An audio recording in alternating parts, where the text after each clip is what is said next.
sidooda u wada nool yihiin gebi ahaantooda.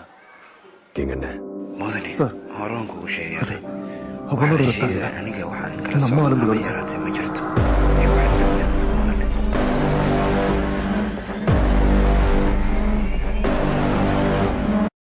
waa waqtigii toogashada.